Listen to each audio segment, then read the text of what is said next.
மத்திய அரசு கொண்டு வந்திருக்கக்கூடிய தொகுதி மறுவரையறைக்கு எதிர்ப்பு தெரிவித்து தமிழக முதலமைச்சர் மு க ஸ்டாலின் இன்று சென்னையில் கூட்டு நடவடிக்கை குழு கூட்டத்தை தொடங்கி இருக்கிறார். அந்த காட்சிகளைத்தான் நாம் தற்பொழுது பார்த்துக் கொண்டிருக்கின்றோம். இது தொடர்பாக முதலமைச்சர் ஸ்டாலின் தன்னுடைய எக்ஸலத்தில் ஒரு முக்கியமான அறிவிப்பு ஒன்றை வெளியிட்டிருக்கிறார். நமது நாட்டின் வளர்ச்சிக்கு பங்களித்த மாநிலங்கள் அதனை தொகுதி மறுசீரமைப்பை உறுதி செய்வதன் மூலமாக கூட்டாட்சி கட்டமைப்பை பாதுகாக்க ஒன்றிணைந்த நாளாக இன்று வரலாற்றில் பொறிக்கப்படும் என்றும் எங்கள் உறுதிப்பாட்டில் ஒன்றுபட்டு அனைத்து முதலமைச்சர்களையும் அரசியல் தலைவர்களும் இந்த கூட்டத்திற்கு வரவேற்பதாக முதலமைச்சர் ஸ்டாலின் தன்னுடைய எக்ஸலத்தில் பகிர்ந்து கொண்டிருக்கிறார். நாம் தற்பொழுது பார்த்துக் கொண்டிருக்கக்கூடிய அந்த காட்சியானது தொகுதி மறுசீரமைப்பு தொடர்பான தனியார் ஹோட்டலில் நடக்கக்கூடிய அந்த கூட்டத்தில் அனைத்து கட்சிகளினுடைய பிரதிநிதிகள் கேரளா, பஞ்சாப் உள்ளிட்ட தெலுங்கானா உள்ளிட்ட மாநிலங்களினுடைய முதலமைச்சர்கள் பங்கேற்கக்கூடிய அந்த கூட்டமானது தொடங்கி நடைபெற்றுக் கொண்டிருக்கிறது. அந்த காட்சியை தான் நாம் பார்த்துக் கொண்டிருக்கிறோம். திமுகவினுடைய எம்பிக்கள் மற்றும் தமிழக அரசினுடைய அமைச்சர்கள் உள்ளிட்டோர் இந்த கூட்டத்தில் பங்கேற்றிருக்கிறார்கள். மத்திய அரசு கொண்டு வரக்கூடிய தொகுதி மறுவரைக்கு எதிர்ப்பு தெரிவித்து தமிழக முதலமைச்சர் மு க ஸ்டாலின் தலைமையில் இன்று சென்னையில் கூட்டு நடவடிக்கை குழு கூட்டம் நடைபெறுகிறது. இந்த கூட்டத்தில் 7 மாநிலங்களைச் சேர்ந்த 29 அரசியல் கட்சி தலைவர்களுக்கு அழைப்பு விடுக்கப்பட்டுள்ளது. கூட்டத்தில் பங்கேற்கும் தலைவர்கள் அனைவரும் பேச இருப்பதாக கூறப்படுகிறது. மக்கள் தொகை அடிப்படையில் நாடாளுமன்ற மக்களவை தொகுதி மறுவரை செய்யப்பட உள்ளதாகவும் கூறப்படுகிறது. இது குறைவான மக்கள் தொகை கொண்ட மாநிலங்கள், குறிப்பாக தென்னிந்தியாவில் இருக்கக்கூடிய மாநிலங்கள் கேரளா, கர்நாடகா, தமிழ்நாடு, ஆந்திரா, தெலுங்கானா உள்ளிட்ட 5 மாநிலங்கள் பெருமளவு பாதிக்கப்படக்கூடிய அபாயம் இருப்பதாகவும் இதற்கு எதிராக தொகுதி மறு சீரமைப்பு மூலமாக மக்களுக்கான குறிப்பாக தென்னிந்தியாவில் இருக்கக்கூடிய அந்த அநீதிக்கு எதிரான ஒரு கூட்டமைப்பாக இது பார்க்கப்படுகிறது. குறிப்பாக மக்கள் தொகை கட்டுப்பாட்டை சிறப்பாக செயல்படுத்திய மாநிலங்களை தண்டிக்கும் வகையில் இருப்பதாகவும் இது குறித்து விரிவான ஆலோசனை கூட்டமானது இன்றைக்கு தமிழ்நாடு உள்ளிட்ட இந்தியாவினுடைய பல்வேறு மாநிலங்களைச் சேர்ந்த பிரதிநிதிகள் பங்கேற்று இந்த கூட்டத்தை நடத்துகிறார்கள். கர்நாடக மாநிலத்தினுடைய துணை முதலமைச்சர் டி கே சிவகுமார், இதே போன்று தெலுங்கானா மாநிலத்தினுடைய முதலமைச்சர் ரேவந்த் ரெட்டி, கேரள மாநிலத்தினுடைய முதலமைச்சர், பஞ்சாப் மாநிலத்தினுடைய முதலமைச்சர் என்று பல்வேறு மாநிலங்களினுடைய முதலமைச்சர்கள், பல்வேறு தேசிய கட்சிகளுடைய முக்கிய பிரதிநிதிகள் பங்கேற்கக்கூடிய இந்த தொகுதி மறுசீரமைப்பு தொடர்பான கூட்டம் சற்று நேரத்தில் தொடங்க இருக்கிறது. தனியார் ஹோட்டலில் நடைபெறக்கூடிய இந்த கூட்டத்தில் பங்கேற்பதற்காக தமிழ்நாடு முதலமைச்சர் மு க ஸ்டாலின் தற்போது நிகழ்ச்சி நடைபெறக்கூடிய இடத்திற்கு சென்றிருக்கின்றார். துணை முதலமைச்சர் உதயநிதி ஸ்டாலினும் தற்போது அங்கிருக்கிறார். திமுகவுடைய எம்பிக்கள் கனிமொழி சோமு, தயாநிதி மாறன், கனிமொழி உள்ளிட்டவர்களும் கூட இந்த நிகழ்ச்சி நடைபெறுகிறார்கள். இந்த தொகுதி மறுசீரமைப்பு குறித்தான விஷயங்கள், இதனுடைய அம்சங்கள் பற்றியான ஒரு முக்கியமான விளக்க உரையை துணை முதலமைச்சர் உதயநிதி ஸ்டாலின் நிகழ்த்துவார் என்று பார்க்கப்படுகிறது, தகவல் கிடைத்திருக்கிறது. இந்த கூட்டத்தில் பங்கேற்பதற்காக வந்திருக்கக்கூடிய கர்நாடக மாநிலத்தினுடைய துணை முதலமைச்சர் டி கே சிவகுமாரை தமிழ்நாடு முதலமைச்சர் மு க ஸ்டாலின் சந்தித்து பேசிக் கொண்டிருக்கிறார். அந்த காட்சிகளை தான் தொகுதி மறுசீரமைப்பில் தமிழ்நாடு ஒரு முக்கிய முடிவை இன்றைக்கு எடுத்திருக்கிறது. மக்கள் தொகை கணக்கெடுப்பிற்கு ஏற்ப சம வாய்ப்போடு தமிழ்நாட்டிற்கான தற்போது இருக்கக்கூடிய 39+ பாண்டிச்சேரிக்கான ஒன்றையும் அடக்கி 40 இடங்களில் தமிழ்நாட்டிற்கு அதிகப்படுத்த வேண்டும் என்பது மிக முக்கியமான கோரிக்கை.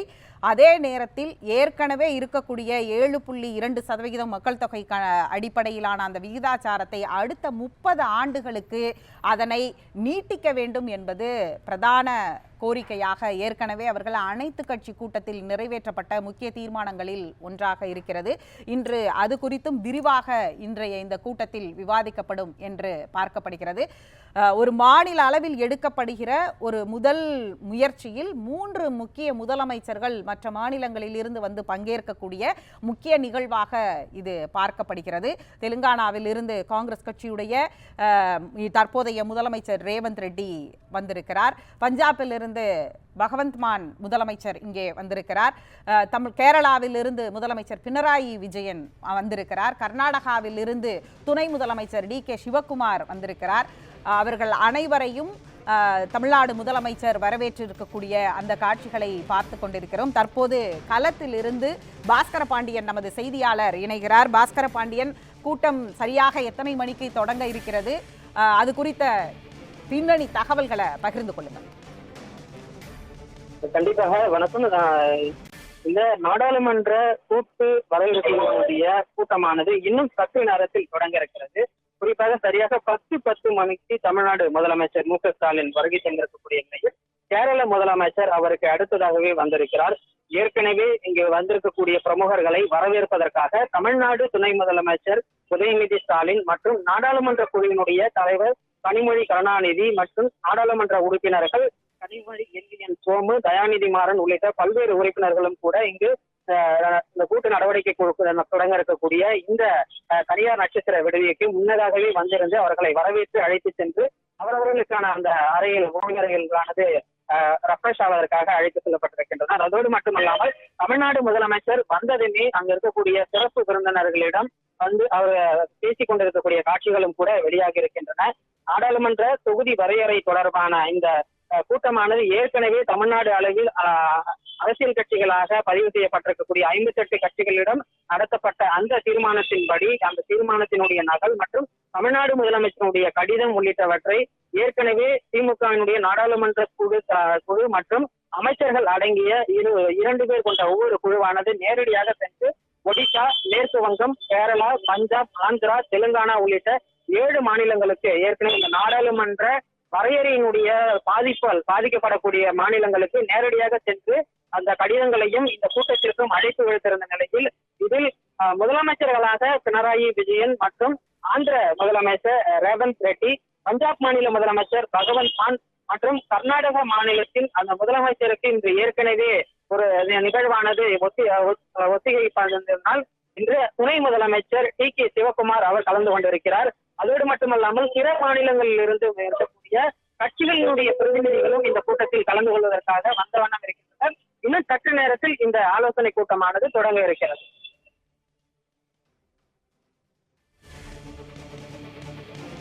பாஸ்கர பாண்டியன், என்னென்ன மாதிரியான முக்கிய முடிவுகள் எடுக்கப்படலாம்? ஏற்கனவே அனைத்து கட்சி கூட்டத்தில் அவங்க வந்து இந்த 30 ஆண்டுகளுக்கான அதை ஃப்ரீஸ் பண்ணணும், ஏற்கனவே இருக்கக்கூடிய தற்போதைய நிலையை அதே ஃபார்முலா அடிப்படையில் அந்த ப்ரோரேட்டா 7.2% நீடிக்கணும் அப்படிங்கிற மாதிரியான ஒரு முக்கிய தீர்மானமெல்லாம் நிறைவேற்றி இருந்தாங்க.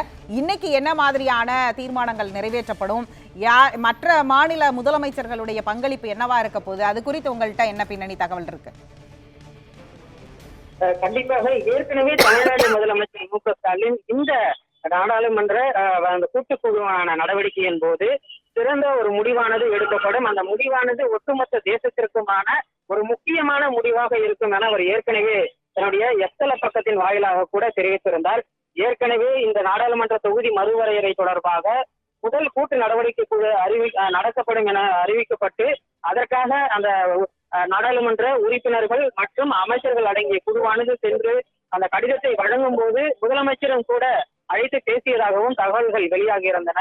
இந்த நிலையில் தான் தற்பொழுது இந்த தமிழ்நாடு மட்டுமின்றி கேரளா, ஆந்திரா, தெலுங்கானா உள்ளிட்ட தென் மாநிலங்களும் பஞ்சாப், மேற்கு வங்கம் உள்ளிட்ட மாநிலங்களிலும் நாடாளுமன்ற தொகுதி மறு வரையறையின் காரணமாக தொகுதிகள் குறைக்கப்படுவதற்கோ அல்லது ஏற்கனவே பிற மாநிலங்களில் தொகுதி பிரதிநிதித்துவம் அதிகப்படுத்துவதன் மூலமாக என்னென்ன பாதிப்புகள் ஏற்பட இருக்கிறது, அந்த பாதிப்புகளிலிருந்து வெளிவருவதற்கு என்னென்ன நடவடிக்கைகளை மேற்கொள்ள வேண்டும் என்பது குறித்த விரிவான அந்த ஆலோசனை கூட்டமாகவும் இந்த கூட்டு நடவடிக்கை குழு கூட்டம் இருக்கும் என எதிர்பார்க்கப்படுகிறது.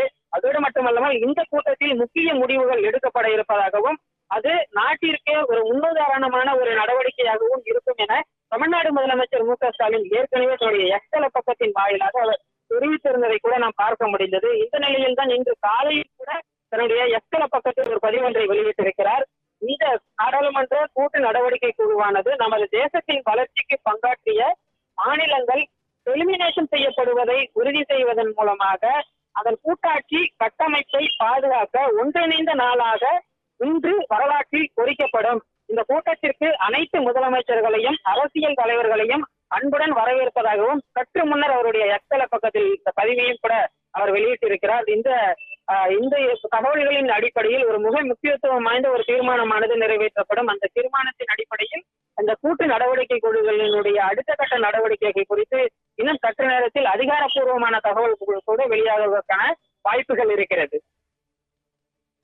பாஸ்கர பாண்டியன், தற்போது பாஜகவுடைய மாநில தலைவர் அண்ணாமலை செய்தியாளர்களை சந்திக்கக்கூடிய காட்சிகளை பார்க்கலாம்.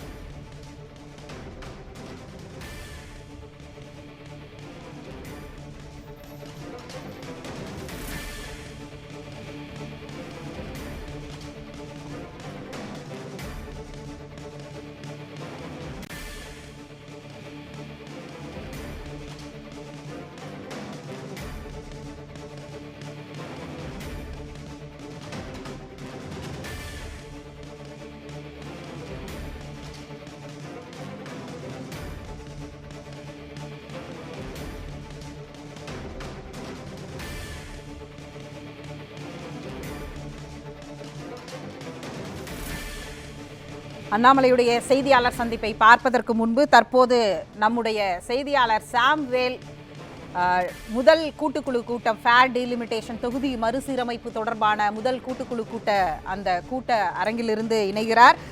சாம்வேல், தற்பொழுது அதாவது 3 முதலமைச்சர்கள் கர்நாடகா துணை முதலமைச்சர் தாண்டி மற்ற எந்தெந்த கட்சியிலிருந்து யாரெல்லாம் அரசியல் தலைவர்கள் வந்திருக்கிறார்கள், அதனை பட்டியலிடுங்கள்.